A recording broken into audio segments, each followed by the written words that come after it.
Merci d'être fidèle à Métropole. Le secteur du textile haïtien traverse une zone de turbulence. On en a parlé hier. Le Congrès américain a laissé expirer le 1er octobre 2025 le programme de préférence commerciale Hope et Help qui permettrait aux exportations haïtiennes, notamment dans l'industrie de l'habillement, d'entrer sur le marché américain sans droit de douane. Adoptés respectivement en 2006 et 2010, ces dispositifs avaient pour objectif de stimuler la production en Haïti, de soutenir des milliers d'emplois et de renforcer la coopération économique entre Washington et Port-au-Prince. Leur expiration inquiète désormais industriels, ouvriers et partenaires commerciaux. Il faut dire qu'en 2021, l'industrie textile employait encore 60 000 personnes, mais la violence, l'instabilité politique et l'incertitude autour du programme avaient déjà fragilisé la filière. Alors, l'économiste William Savary, lui-même, Stanley, a proposé que les Haïtiens profitent de cette opportunité pour relancer leur économie, estimant que cette loi nuit un peu aux potentialités économiques du pays. On va voir tout ça avec lui. Il est en ligne avec nous. Et William Savary, bonjour, bienvenue sur Métropole. Bonjour Stanley. Petit problème technique, on va reprendre. Docteur Savary, bonjour et bienvenue sur Métropole. C'est bon. J'ai bien écouté l'introduction où il est dit que la loi Hope avait comme objectif de stimuler l'emploi en Haïti en 2006 comme première adoption, deuxième adoption en 2008 et 2015. Il y a eu des renouvellements en 2010 également. Mais maintenant, il faut dire que le renouvellement de cette provision est du domaine du président américain. Donc c'est le président américain qui, à la fin qui d'après les rapports qui lui sont soumis par les études, pour les rapports que les Haïtiens eux-mêmes doivent soumettre, des rapports aux réglementations qui gèrent sur la loi Hope, c'est en fonction de ces rapports que le président américain prend la décision de renouveler ou de ne pas renouveler. Et les rapports sont soumis à des entités, par exemple le département du commerce américain, le ILO, International Labour Organization. Ce sont ces gens-là qui sont les plus influents en ce qui concerne le renouvellement de la loi Hope. Maintenant, je vous ai soumis au cours d'une conversation que je pense que la loi Hope, plutôt que d'aider Haïti, a plutôt retardé l'essor économique et la croissance économique en Haïti. C'est pourquoi je le dis. Premièrement, c'est parce que avec la loi Hope, la classe et l'élite haïtienne, l'élite économique haïtienne, s'est appuyée sur une provision de la loi américaine pour faire fortune. Au lieu de penser à des méthodes d'industrialisation, d'investissement lourd dans les équipements lourds, dans l'investissement dans l'agriculture, des trucs dans les secteurs où l'élite économique, les politiciens ici également, où la République d'Haïti pourrait avoir un certain contrôle. Là, ils se sont attachés aux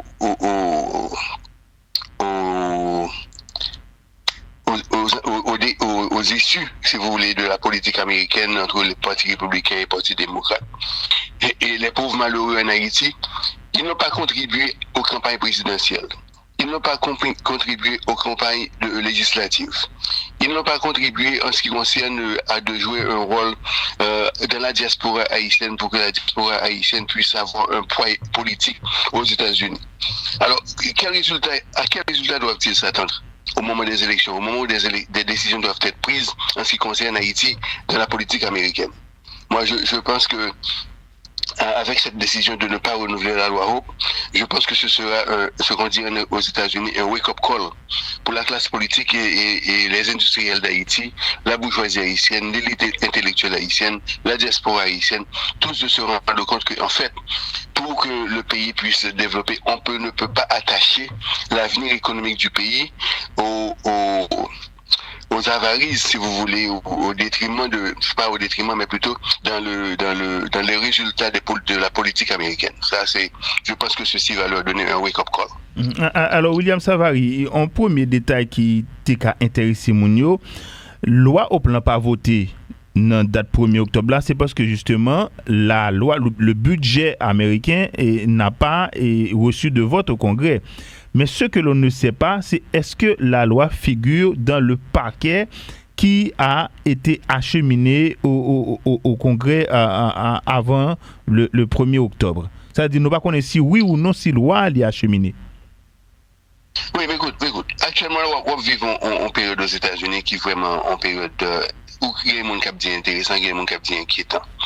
Où un président américain qui est élu sur une plateforme que l'Amérique d'abord. Donc, avec la loi, dans le secteur du textile aux États-Unis, Américain produit à peu près, c'est le 8e producteur de coton du monde. Ok? Donc, il produit près de 2,5 millions de tonnes métriques de coton par année. L'industrie textile américaine, c'est 2 trillions de dollars.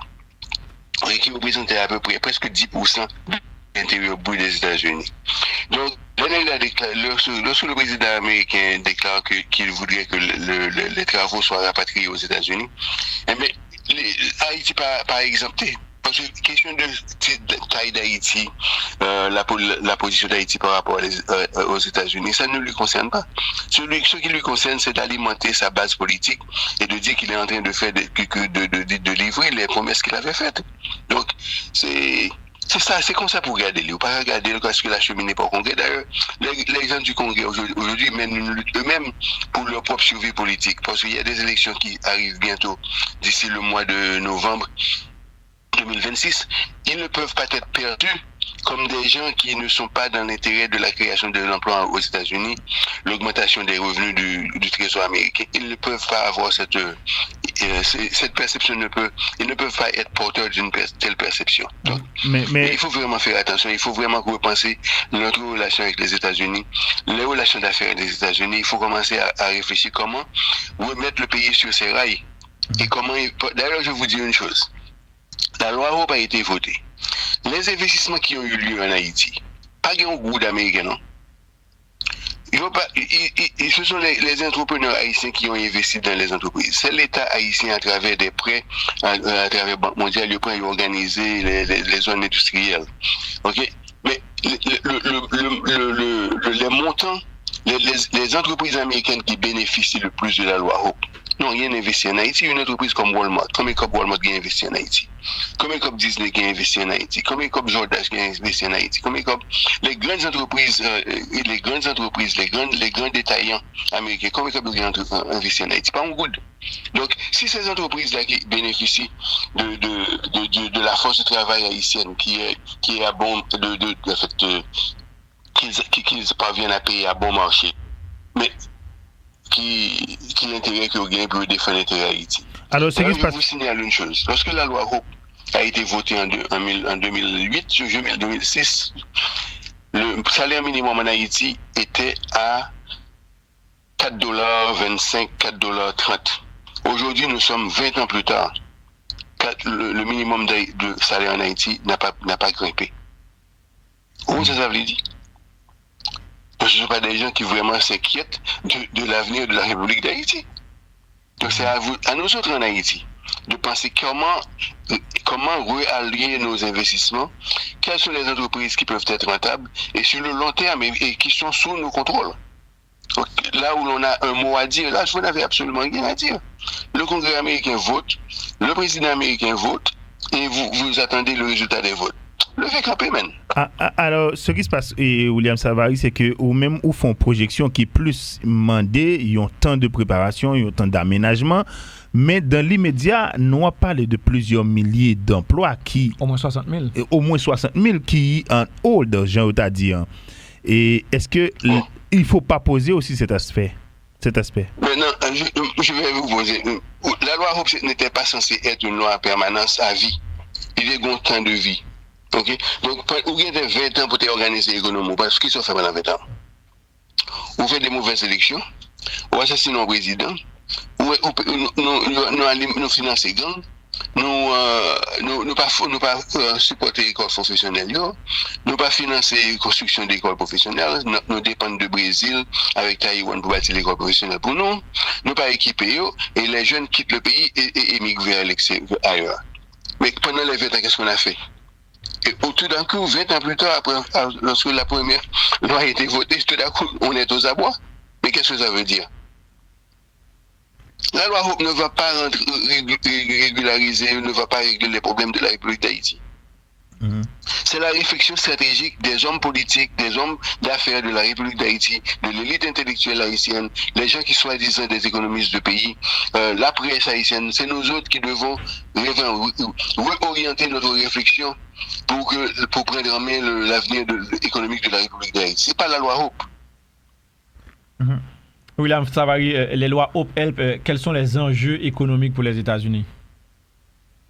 Bon, là, c'est une très belle question. Parce que je dois vous dire qu'au niveau des États-Unis, il y a ce qu'on appelle le CPI, c'est le Consumer Price Index, qui gère, en fait, c'est une indice à partir de laquelle on mesure le taux d'inflation aux États-Unis. Maintenant, en d'un indice CPI aux États-Unis, il y a une section qui est appareil, c'est-à-dire les vêtements, les trucs de prêt-à-porter, les trucs de consommation, etc. Mais le plus bas est cet élément, le plus bas est le taux d'inflation. Enfin, cet élément a une incidence sur le niveau de CPI aux États-Unis. Donc, lorsque, par exemple, les États-Unis engagent, en fait, prennent des mesures pour que la force de travail en Haïti soit maintenue à un bon marché. Il fait même bagarre là en Haïti, il fait le Vietnam, il fait le Bangladesh, il fait l'Afrique du Sud, il fait en Amérique latine. Tout pays ça a produit à bon marché pour les États-Unis. Les exportés vers les États-Unis, ils ont un effet direct sous le CPI ou bien le Consumer Price Index aux États-Unis, qui permettent que si taux d'inflation aux États-Unis bas, ils permettent que taux d'intérêt aux États-Unis était bas, ils permettent que accès aux capitaux pour les entreprises américaines à des taux d'intérêt très bas et qui permettent leur expansion économique de façon continue. Donc, la position d'avoir les investissements, des lois comme la loi Hope, c'est pas vraiment dans l'intérêt d'Haïti. Vous faites des erreurs. Les gens sont mal orientés lorsqu'ils disent que les types de lois comme la loi Hope sont bons pour les pays. Non, c'est bon pour les États-Unis. Les États-Unis, par exemple, font rien qui n'est pas bon pour les. Rien. Quel que soit ce bail offert. OK? Donc, c'est l'incidence si tu veux, à la baissière, si tu veux, du secteur textile ou de l'habillement sur le taux d'inflation aux États-Unis. C'est ce qui intéresse les États-Unis. Tout côté qui a fait un bagage à bon marché pour faire entrer aux États-Unis pour vendre, pour taux d'intérêt, pour taux d'inflation de la priorité, il y a fait. Que c'est pour intégrer 10 Haïtiens, 25 Haïtiens, toute population haïtienne, il y a fait, oui. Là, maintenant. Donc, et voilà, c'est vraiment là le crux de la chose. Donc, si qu'en Haïti, les gens d'Haïti, les entrepreneurs, les politiciens ne prennent pas conscience qu'en fait, ils ont un pays à construire, qu'ils doivent prendre des décisions stratégiques et réfléchir de façon sur le long terme, comment réorganiser l'économie du pays, comment créer les emplois, comment créer la fortune et la prospérité, eh bien, nous bonhommes.